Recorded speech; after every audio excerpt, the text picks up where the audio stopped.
He visits his dad and have a competition to see who can launch more seeds, with Steven winning and is declared the god of spitting. The next day they awaken to a forest of watermelons that are all shaped like Steven.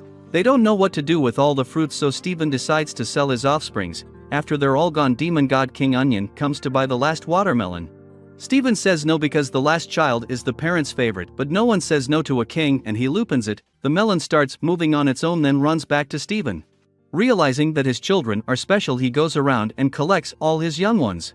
He goes home and tells the gems, then they decide to massacre Steven's little ones while he watches, but quantity beats quality and they begin getting overwhelmed.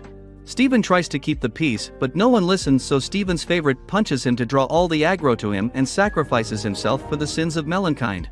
Steven scolds his offsprings for smoking their sibling, then sends the murder melons into the world to become someone else's problem. The next day, Steven eats with Lion by his side and wonders what kind of lunch his mom would have made him. He prepares Lion's bed, then Steven goes to sleep but awakens in a world where he can't breathe. He awakens to see a giant pussy sitting on his face. He goes back to sleep and awakens to the murder Lion trying to improve his KD. He puts Lion outside but can't bring himself to leave him there, so he enters Lion's mane where he finds a hill with mementos from his mother. Steven discovers an ancient device that is labeled towards him and he goes to the donut store to borrow their video displayer. The video plays and shows Greg on the beach talking to Rose. She begins telling Steven that this world is beautiful, but they are never going to meet because she will have to give up her physical form to become half of him, and every time he loves himself, that's also her loving him. Steven heads outside and returns home. The gems bring him to a flower field, but he gets allergies. They enter the warp gate where he sneezes and flies outside the beam and sees another warp beam.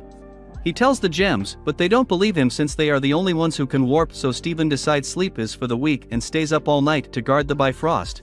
Pearl tells him nothing is out there and they decide to check all the warpers on Earth, but there's nothing suspicious about any of them.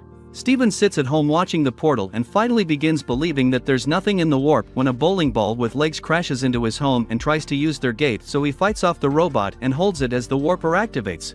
He finds himself being jumped by many balls, then they push him outside. He accepts his faith and prepares to become a hashtag when Garnet comes in clutch to save his life. They arrive at the space warp to see the robots fixing the portal.